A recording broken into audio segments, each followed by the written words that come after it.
Hi, everyone, and welcome to our regularly scheduled Talk Within the Nine-Sided Circle. I'm one of your two hosts, Nora Kyle. And I'm the other one of the two hosts, Mushtaq Ali. Sorry, a little slow on the uptick there. That's okay. Yeah, we're trying to multitask at the moment, but we'll get on board. So, Zainab's coming on board as well. Get it. Yeah. Okay. So, thank you for joining us, whether you're joining us here live or on YouTube. Before we roll into our topic, we do have to do our YouTube spiel. All right, I think that's my cue. And so let me say, if you're watching us on YouTube, welcome, we're happy to have you. And if this is your first time watching, we're really happy to have you. And I want to encourage you to help us out by subscribing to the channel. You may not know this, but every time somebody subscribes to this channel, a rose blossoms somewhere. So I like help fill the world with flowers by subscribing to us. It's a small thing, but it gets us up in the arcane algorithm that is YouTube's artificially intelligent mind. So if you would subscribe to us, and if you would be so kind as to click the like button on our video, whether you like it or not, even if you hate it, click the like button. And that will help us, because we are hatching plots, and we need your help in order to successfully hatch these plots. So like that's the spiel. Yeah, that was very sweet and not too long. Yes. Yeah, we don't like too long. All right, so what are we talking about this evening? This evening we're talking about something I'm kind of learning to some extent alongside you guys. We're going to be talking about the third food of human beings, what Gurdjieff called impressions. And this is something that we did some research prior to this talk for, and we found like nothing useful really on the internet. We did take a look at a few books, but nonetheless, I feel like what we are going to talk about tonight is going to be probably a little bit more interesting than a lot of the other stuff we came across today, if I may say so. Hopefully, because the stuff that we came across today was marginal at best. Mm-hmm. Not a lot out there. So let's see what we can do. And I'll hop in as I can. So without further ado, Mushtaq. I want some more ado. Come on, let's have more ado. I don't have any on hand. Damn it. So, Gurdjieff said that there are three foods that human beings need. The first one is what we usually think of as food. And you eat it, and it sustains life. This includes drinking water. A sandwich. A sandwich, yeah. Preferably a toasted cheese sandwich. And let me get that. There we go.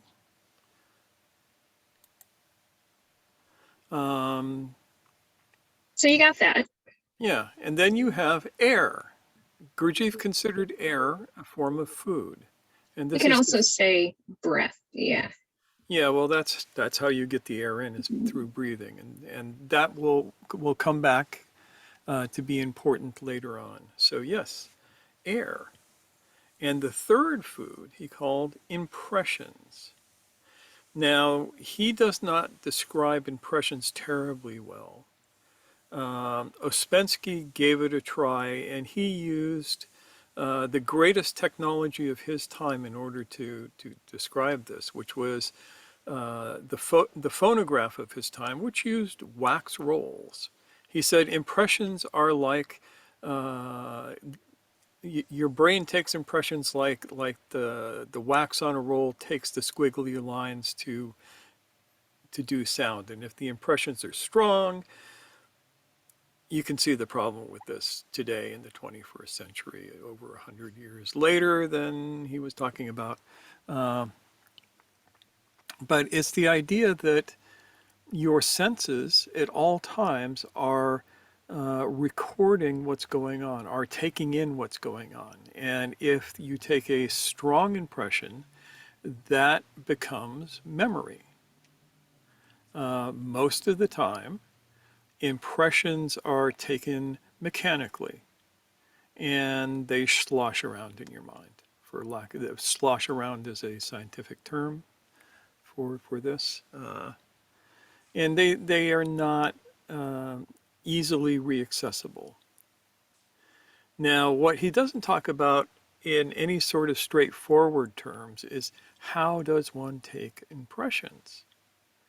And this is kind of what we're going to talk about tonight. And we've talked about it before. And I will put at the end of this video, I will put up some links to other talks where we talk about attention. Because attention is the tool through which impressions are taken.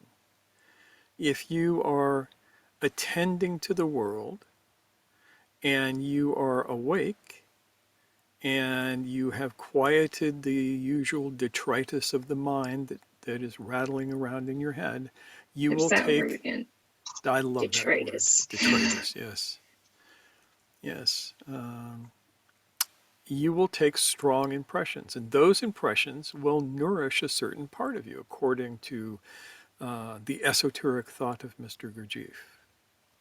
Whether that's true or not, it's hard to say. I mean, we have no real way of measuring it. There seems to be something to this, but I would not swear to it under oath. You know, I can't say, yes, the taking impressions actually feeds your higher being bodies or anything like that. But what it does do is it does strengthen your attention and create a particular quality of awareness that most people don't have most of the time. And that may be what he was alluding to in his obscure and Baroque sort of language.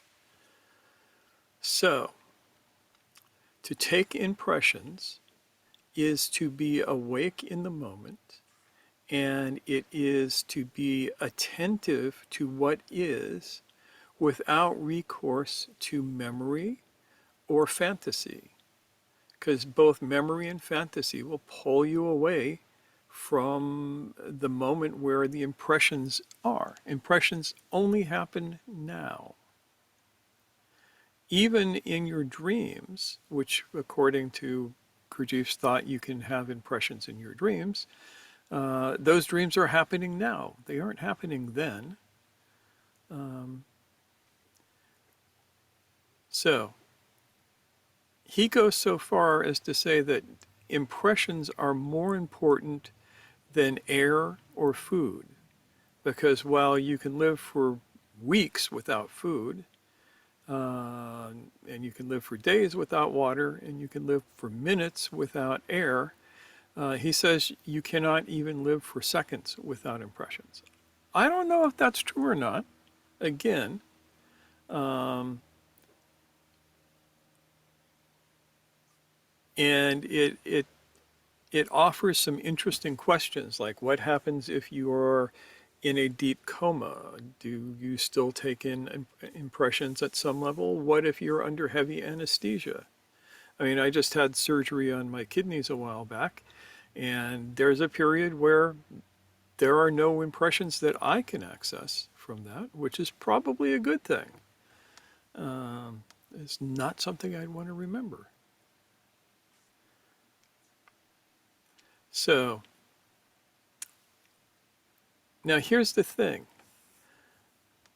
Attention is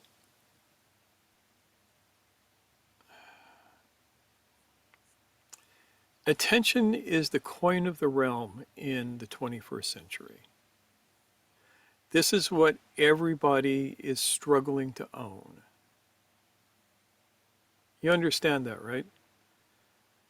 Facebook and YouTube and all of these other entities out there, Google, all of them are designed to hold your attention, to capture your attention and hold it and to feed off of it. They're basically, if impressions are food, Facebook is the internet equivalent of a tapeworm.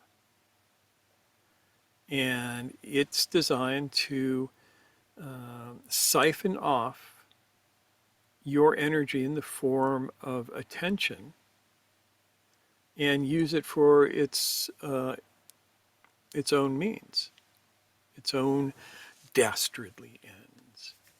You notice how you got to do that when you talk about Facebook's dastardly ends. So didn't we do a talk about that? I believe We not necessarily did, yeah. specifically about Facebook, Yeah, but we've done several talks on attention over the last couple of years. Like I said, I'm going to put links to them at the end of this. yeah, And we just haven't talked about the idea of impressions as part of attention. right, yeah, That if you need impressions to feed yourself and something is stealing all of your attention, you, as in the case of the tapeworm, you are starving to death, even though you're taking in all sorts of food.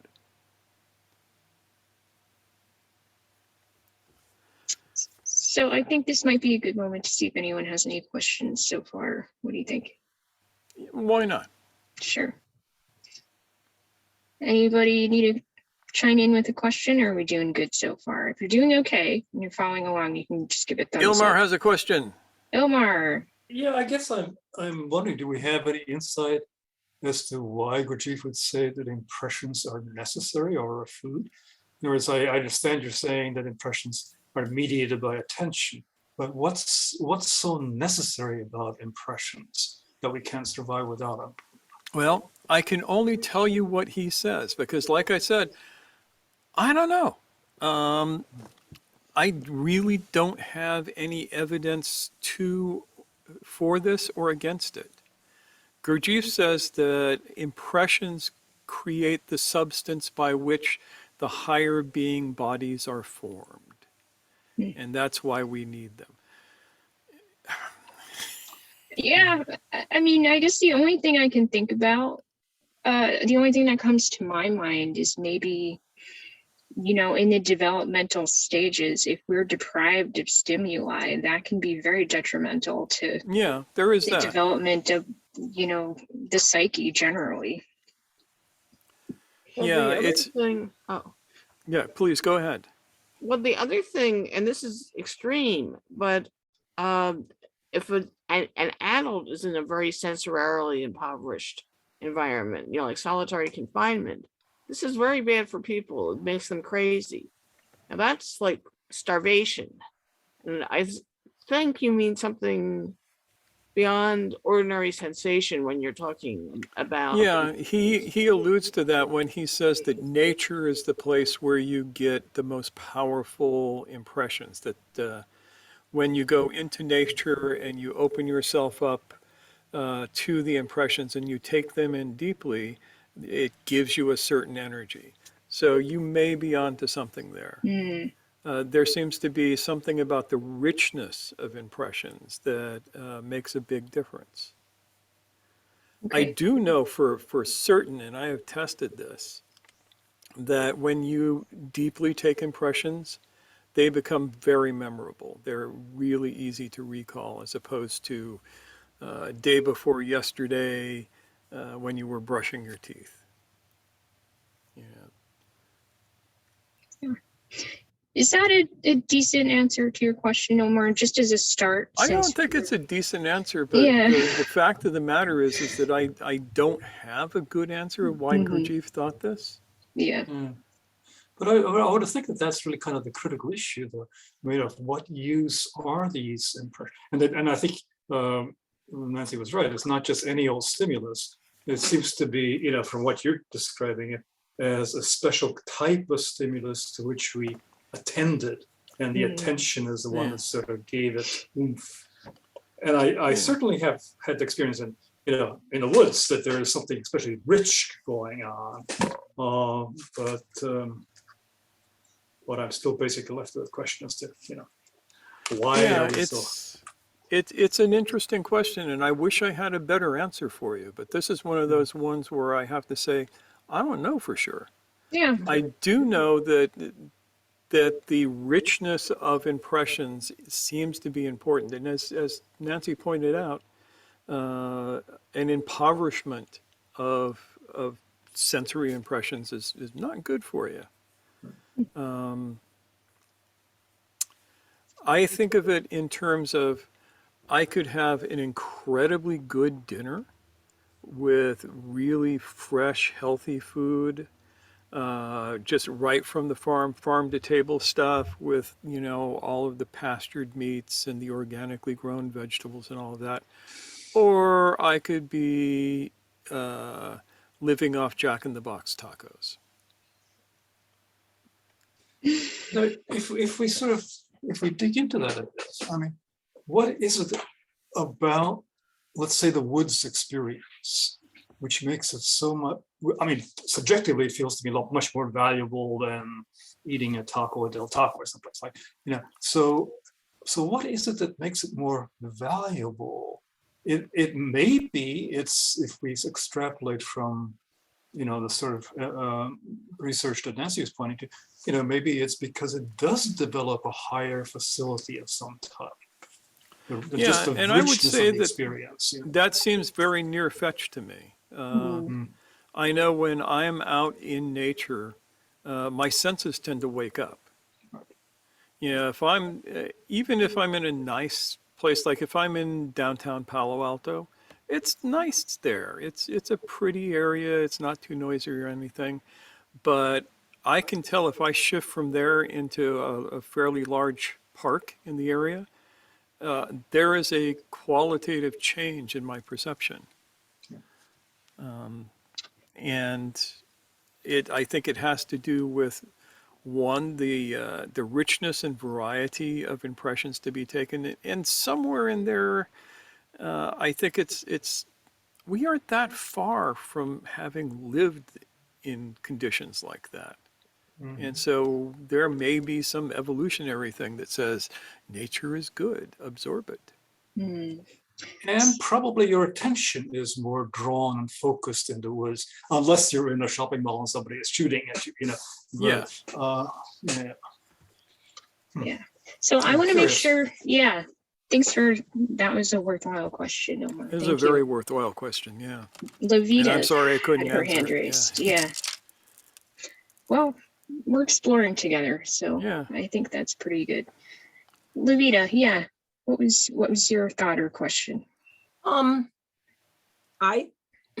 totally agree with what Nancy said. And what came to mind was that impressions might be, because this is a new term for me. But from what you said, I'm thinking that to be able to respond and react to our environment is something we need, like Nancy said. Especially when you think about non-civilized environments. Since we're not unusually large, unusually strong, and we don't secrete poisons, and we don't have sharp claws or teeth. So we need to be aware of our environment. But in addition to that, our responses to our environment also help us build community and remain connected to the world we live in. So maybe that's the way our minds connect to the universe. And it's something that happens in the moment, day to day. That also seems near-fetched. Yep. Definitely. Yeah. Thank you, Levita. Yeah. I mean, that's a different kind of isolation in the sense that, you know, without having inputs from the world, you're not just being deprived of stimulus, but you're isolated too. Yeah. Yeah. And Zainab has a question here. All right. Zainab asks, so does that mean we can control which impressions to receive? I don't know if it's controlling which impressions or we control the intensity of impression. We do control which impression by the fact that we can move from one area to another. And in thinking about this, we have been in a period of isolation here in the States where we rarely left the house over the last year and a half. I mean, it's better now, but Yeah. during the height of the pandemic for about a year, I would go to the store once every 2 weeks. And other than that, it was sitting here. And in thinking on it, it definitely caused me to slip into remembering, creating impressions with my mind that I was not getting in my environment. Interesting. Yeah. I mean, I had the literal, not literal, obviously, but I had the visceral sense of being in a container, like a spaceship, you know, Yeah. where you can't leave your encasement and everything you do is happening inside that shell. Yeah, it's very much like that. And since we live in a tiny house, it amplified it for us. Yeah, yeah.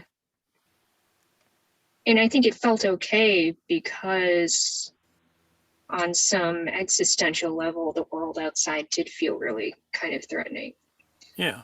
And so keeping the world small felt like the right choice. But it does make you a little squirrely. Yeah.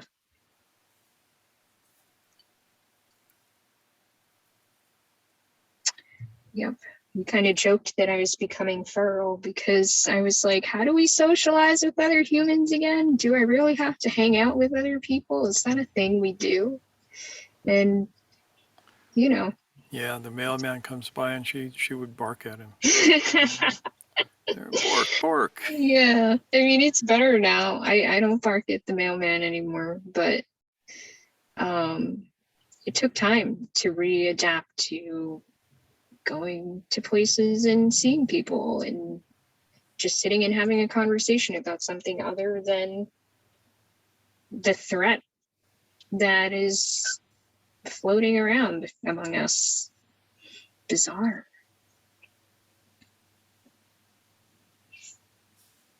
So it sounds actually, from what both of you guys are describing, that in a sense it made you smaller, right? Your universe shrank almost, right? And I wonder It if made the that's universe maybe- smaller, not us, but it made the universe smaller. Yeah, I think that's fair to say. Yeah. I mean, I see why you would say it made us smaller. I mean, I don't think so. That's not my experience. Because I was wondering, definitely maybe became that's what smaller. Gurdjieff was pointing to, is that there's a certain expansion of my subjective space, at least, when I'm deeply involved with something sensual, like the woods, for example. And maybe that's part of what he was pointing at. You know, I think, you know, if Mushtak hasn't experienced that, you know, that's real for Yeah. him. I do think I did experience a bit of myself, like Yeah. becoming But you and I numb, are small. different people. Yeah, exactly. So, But it's way different than, for me, say, being in the desert. yeah. Some of my most powerful sense impressions are walking in the desert. Walking, through, picking my path to avoid the cholla. If you don't know what cholla are, count yourself lucky. The aromas, the smell of the creosote bush especially, and the feel, there's a particular feel, say in the Mojave, of the gravel under your feet. The sand and pebbles make a particular feel on the bottom of your feet that feel like no place else I've ever experienced. The winds have a particular sense. So for me, that's a very, very rich sense impression. Does it make you feel enlarged or more spacious? Yeah, but that sense of spaciousness I've found pretty much everywhere. Hmm. I used to live in the redwoods up in the Santa Cruz Mountains, and I would walk from my friend's house to my house at night through the forest in pitch darkness, uh, and it would feel like I was in a giant room. There would be a sense of real space to it. And it was always interesting because I didn't have a flashlight, didn't use one, couldn't see a damn thing. I just felt my way along the trail. See, now I could see it, I could hear someone like Gurdjieff, whom I don't know at all, saying, okay, you are has strong impressions, whether in a desert and redwood, and that by itself gave you a sense of expansion. Could be. Would that possibly work? Yeah, it could work. I mean, like I said, I couldn't argue with it Hmm.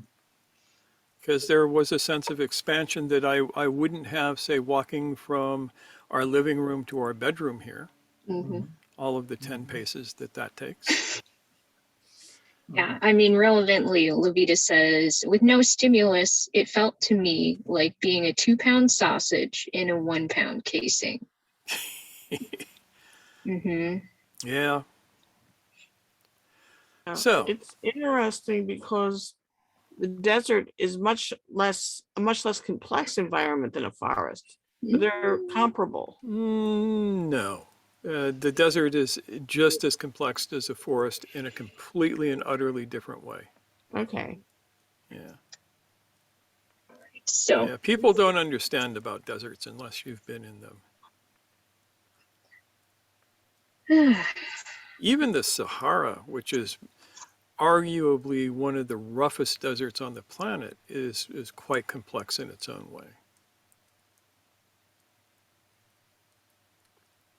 And if you're anywhere near water in the Sahara, it gets really complex. But you have to be really awake to the changes in complexity between, say, a rainforest and a deep desert.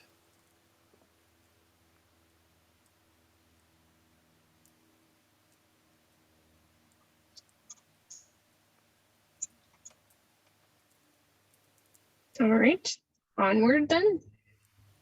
Onward. So, how do you take impressions? That's the real question. And we have been teaching you guys how to do this since we opened up the nine-sided circle to the public in one form or another. Because in order to teach impressions, you want to be awake and paying attention to your environment. So, if you were to do the void practice, for those of you who know it, while outside or inside, you're taking impressions. But let's not even make it that complex. In the Gurdjieffian school, they say you do self-remembering to take strong impressions. And they're not wrong. Self-remembering is being aware of your consciousness and your environment at the same time. Doing away with the verbal structures as much as possible. Don't talk to yourself in your head. Be present in the room. Be aware of your own being and be aware of your environment. That's what it takes to take a strong impression. The more you do that, and the more deeply you get into that, the stronger the impression you take. Most people can hold this state for full tenths of a second before something comes up. And the trick is to practice holding this state longer and longer so that you take deep impressions for a good amount of the time. What you want to avoid, well, you can't really avoid it, but you want to minimize your mechanical impressions and maximize your spontaneous impressions.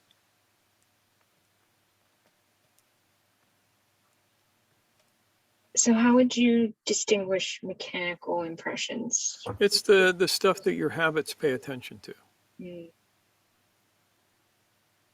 And your habits will pay attention to that in sleep. So you will have the mechanical impressions of the things that you say to yourself over and over again, day after day, month after month, year after year, which are more or less the same.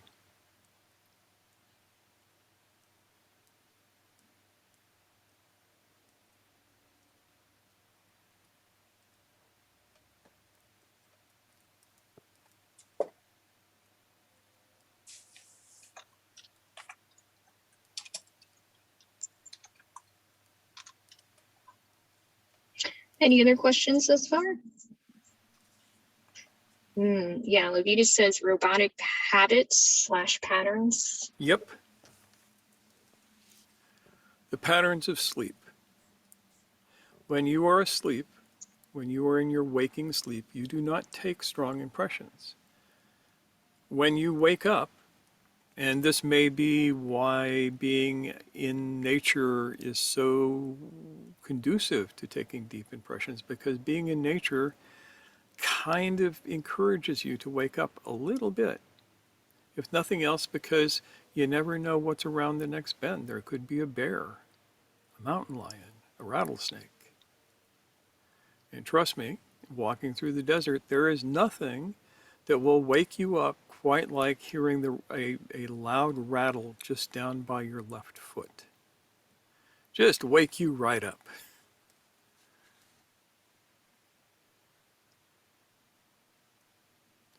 And that's another sense memory I can recall very, very easily. Yeah, I was going to say that sounds like one of your impressions. Yeah. Oh, yeah.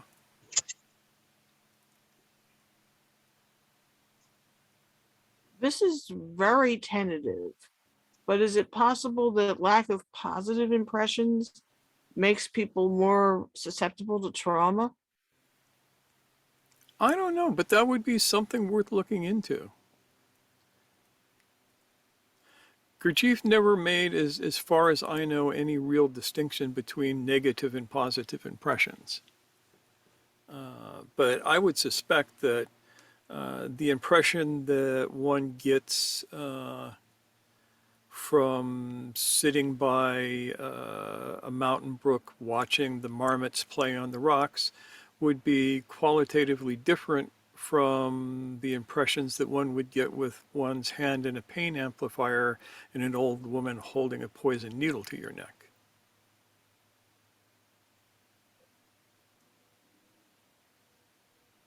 Nerdy Dune reference. Yeah, I had to throw it in there.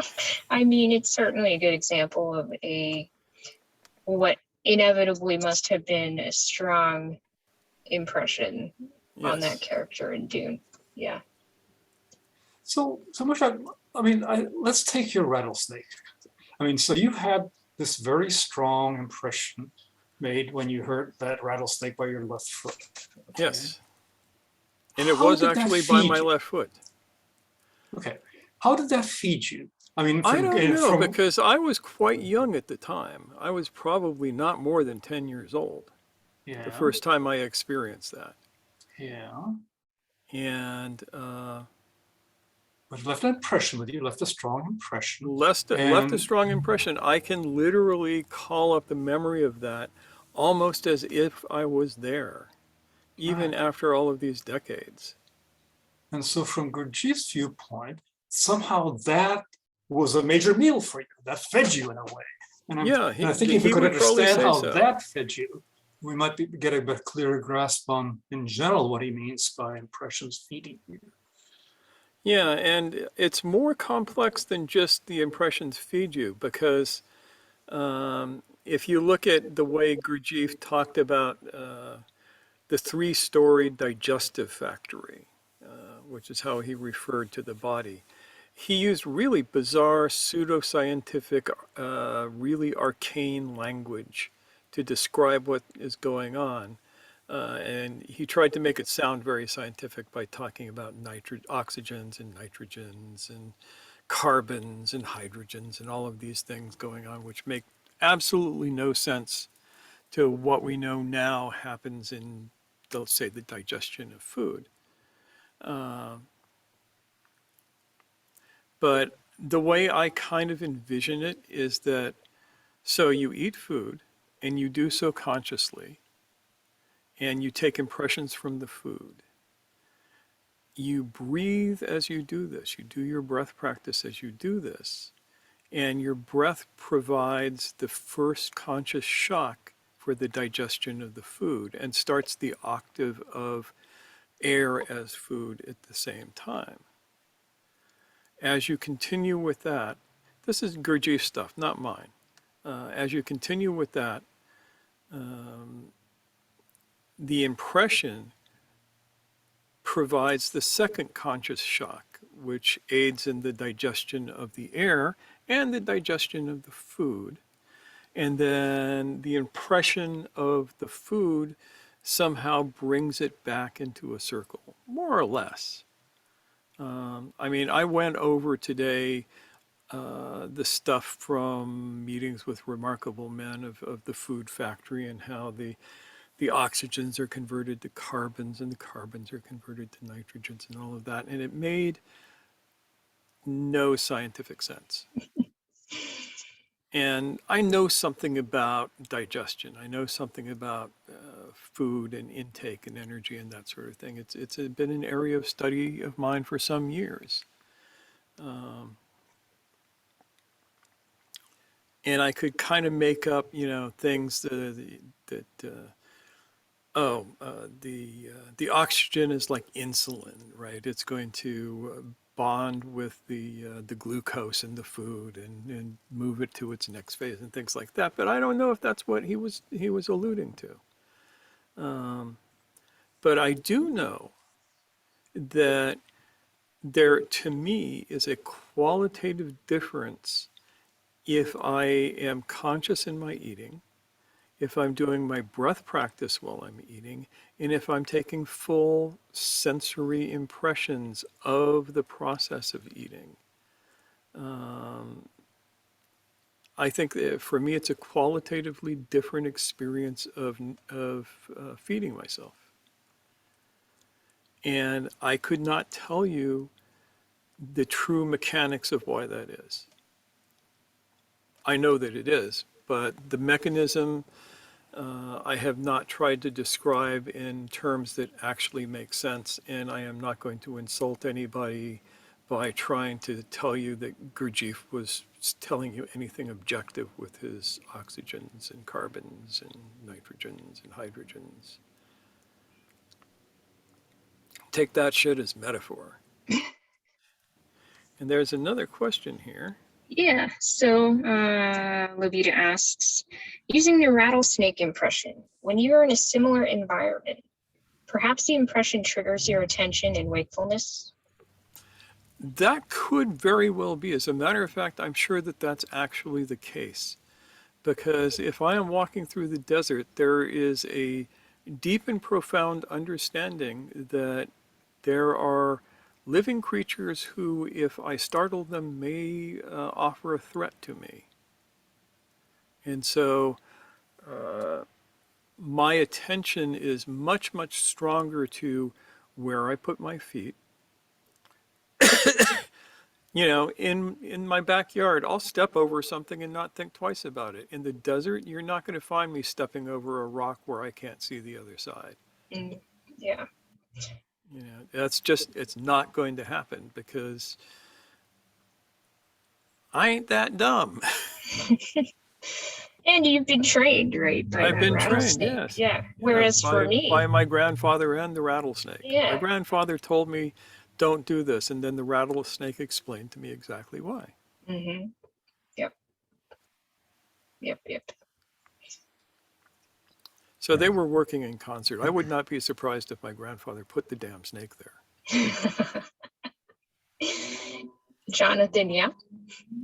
Yeah, I had a comment about being fed, the feeling of being fed by a conscious impression. If I'm taking in pleasant impressions, with self-remembering or self-witnessing. Like I walk in the forest, I enjoy nature. It's very pleasurable to me, especially if I'm in some kind of awakened state. I feel alive. But it also works the same if I'm having a not necessarily pleasant experience. This is true. A few days ago, I had the job of killing a rabbit with my hands. And it was a gruesome job for me. And then preparing it, and then later we ate it. But the feeling of aliveness I had while I was doing that unpleasant job was for me, it was food. Yeah. Now, I hope that you remembered to use tools as you were doing that.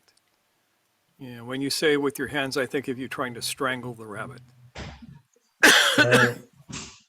Well, no, it was with my bare hands. But to process the rabbit, of course, I had to use a knife. Yeah. So why didn't you club the rabbit, which is what I would do? Well, I looked it up on YouTube. The way to do it was you crack its neck. But anyway, Yeah. not I'm to just distract from the point. curious. Yeah, I'm just curious about that from a technical point, because I've killed a lot of rabbits and I've never done it with my hands. Oh. Yeah. Yeah, sharp Jonathan, blow could you, to the could back you of the speak neck about, that severs the spinal cord I works really didn't good. trust myself to aim Ah, right. I knew that if I would get it right with my hands. okay. I can buy that. That makes sense, because it's important that you get it right. Right. Jonathan, I'd like to get back to your point though. It seems to me an important point. So if I understood you, the food aspect here was what? That it, and I think it's the same point that maybe Levita was making, that did it in a continuing basis increase your awareness or presence or something of that sort? Yeah, I have got memories from that. And for the successive 2 nights, I was thinking about the event. I mean, it was, and I came somewhat awake as I was recalling the event. It had a strong impression on me. See, I think of food as having ongoing effects. It presumably, normal food makes your body able to function better tomorrow or the day after. And so I'm wondering whether in this case, if Gurdjieff thinks of it as food, maybe we should be looking at what are the sort of ongoing effects of one of these strong impressions. And in your case, Jonathan, the memory kept coming back, yeah. Is there any kind of sense of growth and I think that sort that resulted out of that? I mean, I don't want to put words in your mouth, Jonathan, but it kind of sounded like you were saying it served as almost like a waking up prompt when you would remember it. Yes, and that, but also there's the act of killing the rabbit. I felt like a primordial instinct of that this is something that I had to do. I had to have an experience of it. I wanted to have an experience of it, no matter how gruesome it was. It was important to me. And I got it. I got that from it. Yeah, and more immediately than you would have gotten from hunting a deer with a rifle, too. For sure.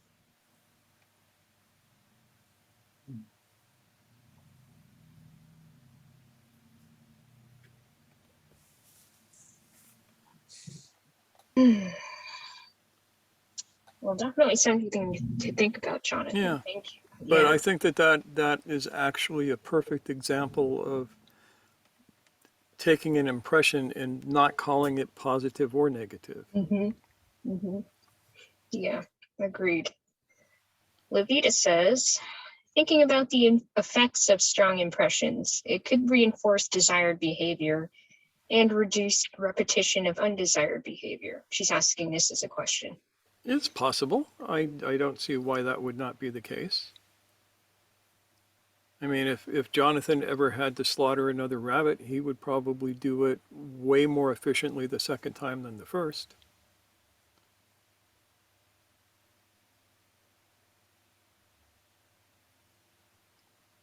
I did. Yeah, the second rabbit, I did a much better job.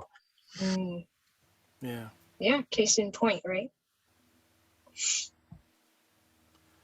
And you've had a chance to experience something very important that most people don't get to experience, which is your food used to be alive, and now it's not. And now you're alive because your food isn't.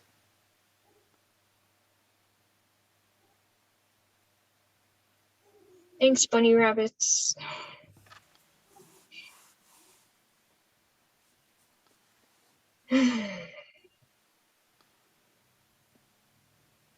Yep. So yeah, I mean, that was, I'm sure, a multifaceted learning experience for you, Jonathan, as was, encountering a snake for you, Mushtaq. Yeah. Well, I think, that is an experience that some people have had. I can remember the first time I killed a chicken. And it had the same sort of effect. We didn't raise rabbits, so that wasn't, I didn't do that until much later in life. But yeah, I mean, I used my grandmother's way of killing chickens, which is a really sharp hatchet and a sock.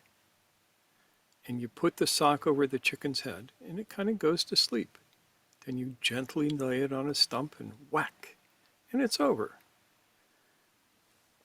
And it is not unkind. And then you deal with a flopping, twitching chicken body for a while. Par for the course, right? Yes. But yeah, that up close and personal part is way different than the experience of, say, shooting a deer or an elk from across the field.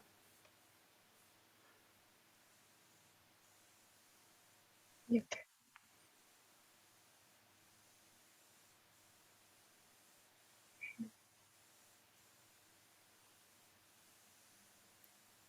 So, sensory impressions.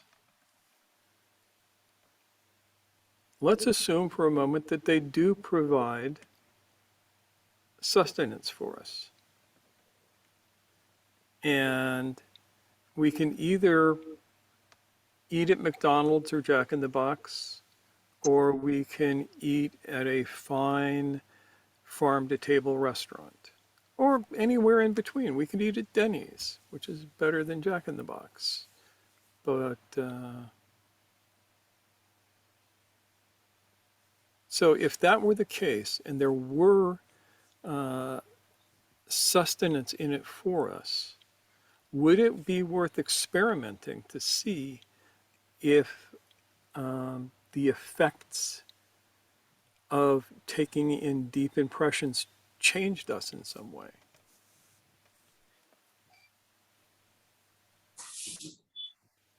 Jayesh.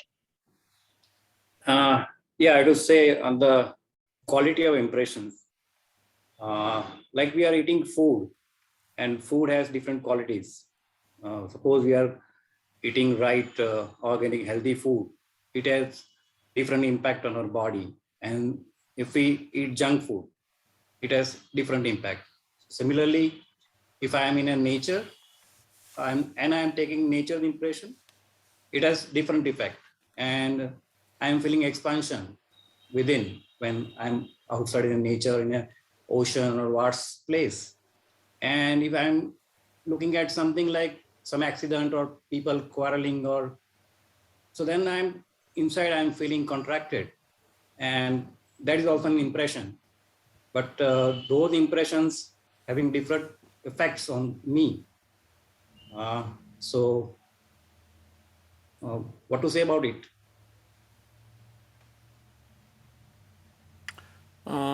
Sounds right to me. You know, the richer the sense impression, the deeper the nurturing quality, for whether it's positive or negative. And I've worked on staying awake and taking deep impressions of being in pain, which is not easy because it's not something that you particularly want to remember, but it was instructive. And in that case, if we remain with that pain with a higher intensity of attention or consciousness, then we may get detached from it. Yes, that was exactly what I found, is that if I was taking the impression deeply enough, I didn't have to identify with the pain. Yeah, yeah.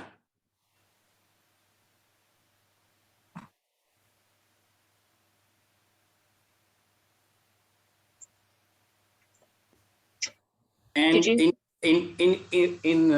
the Indian spirituality, there is another concept which goes before impression. They call it impulse, incoming Yes. tanmatra. So suppose I am going to office, so I'm just driving mechanically. So many things happening around and I'm not aware of it. So those are the impulses coming, but then there is no notice, no registration within my body brain system.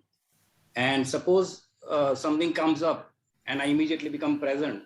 So that is the conscious or maybe automatic reaction, but then at that moment I have to be in the present moment, and that is getting registered within. And those are the impressions, but impulses keep coming. And out of those impulses, we are selecting something, or either mechanically or either consciously. And that can become impressions. Yes. We say, turn your impulses into intentions. Impulses are mechanical. Intentions are done from an awakened state. And so if you can catch the impulses as they come up, you can pick the ones that work for you and make them into intentions, consciously intend to do them, if that makes sense. But that's a very good point. Thanks for adding that to this mix. And when I'm conscious during taking any impressions, then I am adding one more impression. I am taking the impression of the incoming impulse, and simultaneously I am aware of my own self. Yes. So I'm taking two impressions at a time. So I am making it rich every moment. If I can extend my remembrance of myself at every moment. So there is two impressions going inside rather than one impression. Yeah, and that is definitely the case.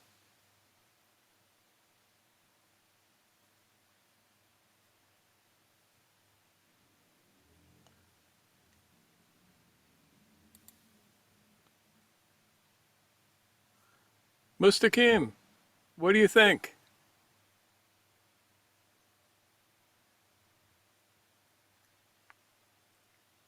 I don't have anything to ask at the moment. So Do you have anything to say though? yeah, I think I also remember about the time I killed the chicken. So that's a strong impression. It's like many years ago, but I still remember it. Yeah, it's interesting how that works, isn't it? Yeah, I do it using the knife, so but Yeah. for several times because it's very strong impression. I still remember that. It's crazy. Yeah, I think that you will find that most people who have done that will remember it. Yeah, because I also remember one time the chicken is kind of dead yet. So I think I didn't cut. I didn't cut the what we say the arteries Yeah. correctly. Still Yeah. running away.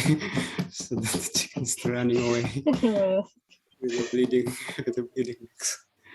Yeah, I still remember that. That's how strong it was, because it is already like 20, 30 years ago. So it's a Yeah. long time.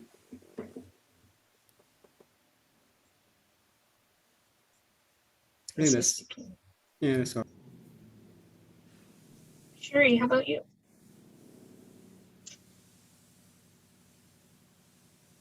I've got chicken stories too, but I'm not going to go there. Chinese will eat anything.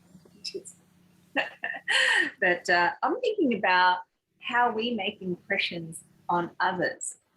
And so my current experience at the moment on children of 10 and 11, and they're complete strangers to me, working with them, I know that if I conduct myself a certain way, they're going to perceive what we're doing one way or another.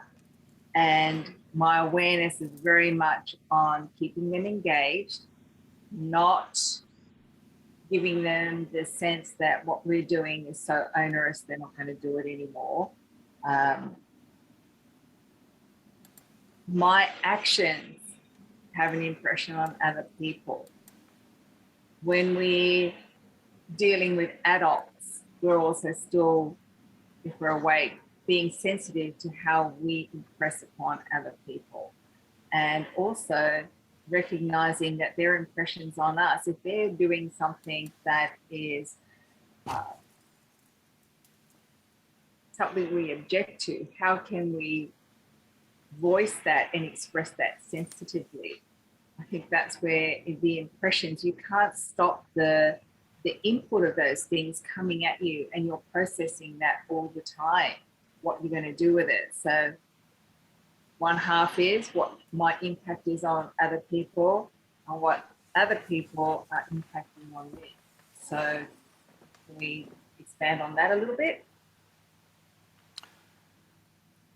It reminds me of a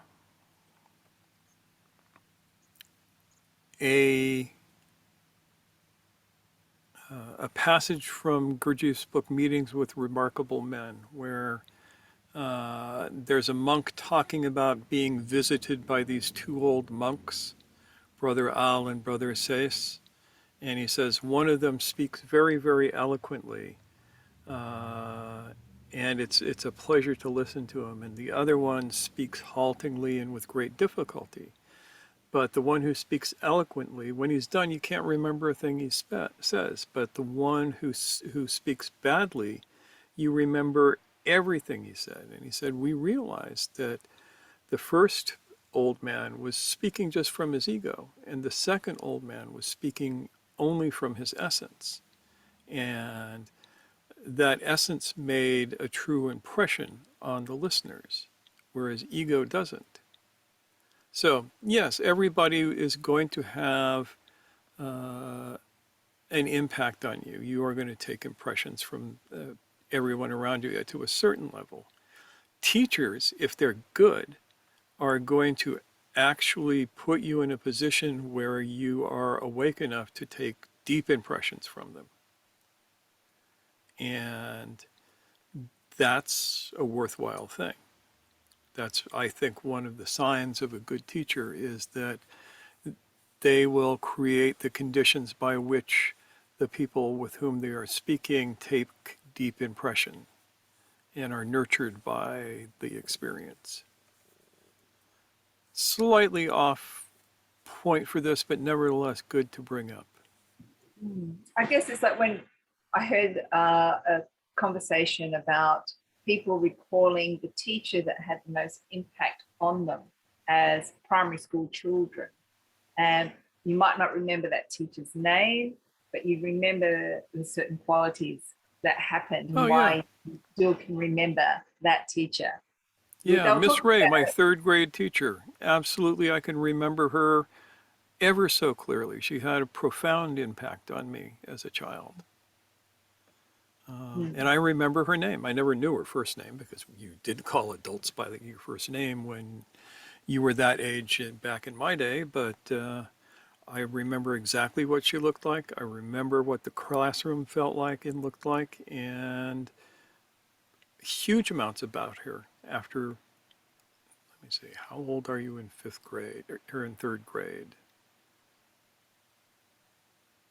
8 years old? Yeah. 7, 8, yeah. Yeah, about 8 years old, I think, because I was born in September. So school always started after my birthday. Yep. Yeah, so that's a thing. And there was no particular thing I can point to that said, yeah, she made strong impressions with me. But it was pretty much everything about her. She was really, really nice. Taught well, too. Quality of a person, when you talk Yeah. about the monks having one coming from their ego and one coming from their heart, you know, that's the teachers that were coming from their heart. You just can remember them so well in that way. Do we do that with animals as well? Probably. I can remember every animal I've ever been friends with. And a couple of animals that I didn't really like. There was a turkey when I was like 5 years old. It was my job to feed the chickens, and this turkey would tree me every morning. Turkeys are mean. I remember that turkey really, really well. And then Thanksgiving came. Well, I'm not going to eat my pussycat, but she spent the whole talk in my lap, frisking on me, and Yeah. and the impression that we wanted to make on these pussycats when they first came was not to frighten them or I think they were terrified. But Mr. Kim well knows his pussycat is always in the background, and you just think this little being, you know, has lots of feeling and lets me know when I'm out of sorts, you know, so that I know that how to bring myself back into center and everything. They're just really intriguing in how they do that. Because if you don't have other humans around you because of lockdown, they're actually quite good at it. Yeah. How relaxed is that? Are you listening? No. Yes, she is. The ear is up. She's listening to all of you. Taking impressions. Yeah. Yeah, taking impressions. Yeah. Yeah. Quality. Cute. Yeah. Thanks, Shree. David, how about you? What's coming up for you this talk? I was thinking about the quantity of living things around you and how that might increase the depth of your impression. So like being in the forest, there's a lot of trees, a lot of animals. You might wake up or tend to a little more because of that. Or if you're in a group of people, maybe. At least that's my experience for both people and the forest. Yeah, I think that there's probably something to that. Even, I mean, I grew up on a ranch, and if I think about it, I always knew where all the animals were. You know, I knew where the chickens were. I knew where the sheep were. I knew where the milk cows were. The milk cows hung around the house. The steers were all out in the bush, you know, doing their cow thing out there. It was part of the whole experience. I knew where the dogs were. I knew where the cats were. So yeah, I think that you're right that the living things around you make for richer impressions. I like that. Yeah, and it's probably why we talk so much about having animals. When we get the monastery built, there's going to be quite the menagerie there, including a couple of donkeys. Yeah, we've talked about that. Yes, I want donkey friends. So that's the dream. All right, Zainab, how are you doing? What's been coming up for you this talk? Did we talk to her already? I don't know. I don't think so. Yeah, she sent a text in here, but we have not heard the dulcet tones of her voice yet, nor seen her smiling face. So are you getting monkeys as well? Probably Yeah. not monkeys. I find that most primates tend to be pretty obnoxious, and that includes us. But no monkeys. No monkeys. No. No rattlesnakes to wake people up. If a rattlesnake wants to come and hang out, I'm fine with that. But They're welcome. Yes. yeah, I don't think we'll be taking any home to no, live in a we box. are not going to try and thing. turn a Yeah. rattlesnake into a pet. But No. rattlesnakes are think- wonderful, though, for controlling the mice population. Mm. Yeah, Zainab. Yeah, I think I've got a question, but I'm not sure where is the question exactly. But I try to direct to that. Mm. So you mentioned that Facebook steals the attention for Yes. So What was that again? I'm sorry, I didn't hear that. before the Facebook beginning. steals the attention. the Facebook. attention As to- do the other social media things, Facebook, YouTube, Instagram, Instagram, TikTok. Snapchat, TikTok. All of these things are designed to steal and hold your attention, to siphon off your, eventually- the metaverse. yeah. Anyway, yes, Zainab.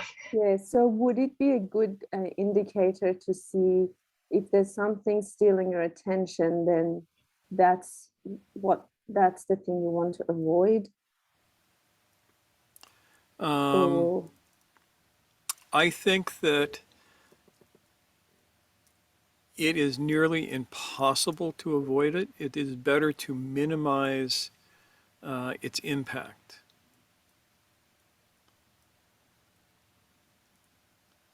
I mean, even television, Netflix. Mm. Netflix Well, I think- steals yeah. your attention. All the things we complain about, many of the things we complain about with social media these days, they used to say simply about broadcast television. So, Or radio. mhm. They're always listening to that damn radio shows. Who cares about young Dr. Kildare? He ain't real. None of you know what I'm talking about, so maybe Levita. Levita might know, yes. so are there any other things than social media? Well, like humans or Yeah, look at what wants your attention. Religion wants your attention. You go to, say, an evangelical church, and they will give you the opportunity to go there every day and give them money every day and focus on them every day.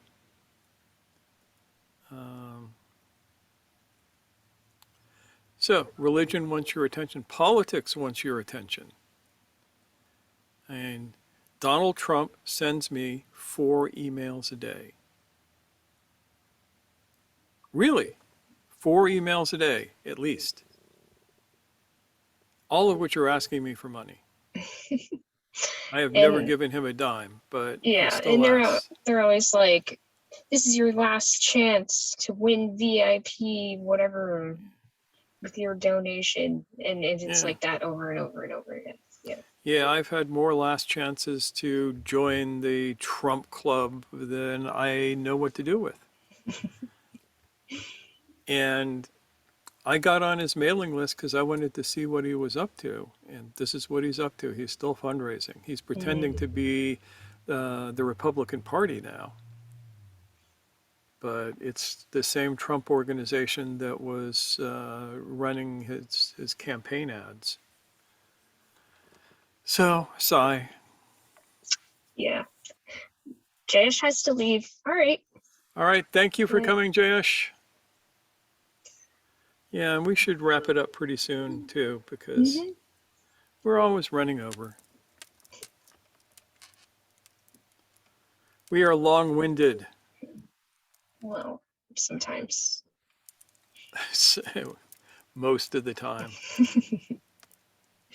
Yeah. Mm. All right, the thing I want to recap again, and this is important, is how do you deeply take impression? First, be in your breath. Second, be aware, be awake to the moment. Third, experience yourself experiencing the world. Be aware of your own being and be aware of the world around you. If you do that, you will take a deep impression of that moment, wherever you are and whatever you're doing. Even now, as I'm talking about this, the impression of this moment is getting a little bit deeper. So, be in your breath, be awake to your own consciousness, and be awake to the world around you. And don't talk to yourself as much as you can avoid it. That's the Do catch, this right? and your impressions will deepen. Practice formal self-remembering and formal self-observation, and your impressions will deepen. So that's how you do it. And to know its value, because, as you probably know from our dialogue with Ilmar, we don't know all the answers to this. But I do know that for me, it has been very positive to deepen my impression taking. And the positivity is evident in my own consciousness. What about taking drugs to help the impression? I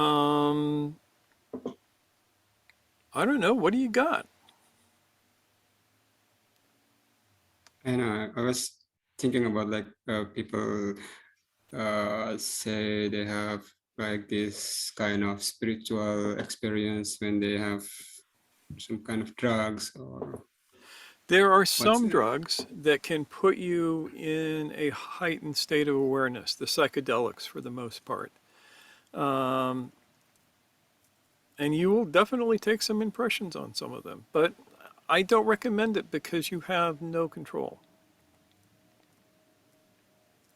When it comes to just taking impression, the only drug I would recommend is maybe a little caffeine.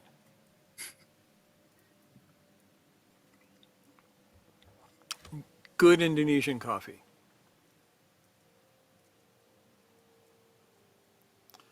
Other than that,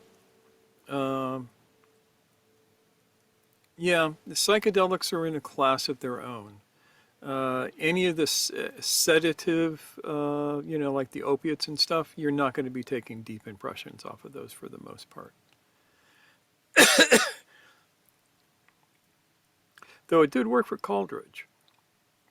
Samuel Taylor Coleridge, the poet, who wrote one of his most famous poems called Xanadu, from a dream he had after smoking opium. And the reason that the poem is not finished is some dude came and knocked at his door and woke him out of his reverie. And so he never finished the dream and then never finished the poem. Now, Well, if he had learned to do that without the drugs, he would have been able to enter back into the state, in all probability.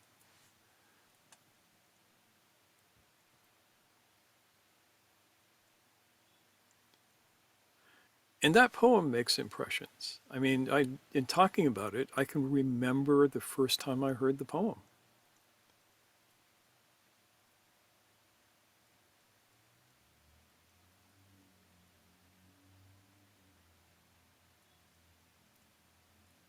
So there's that.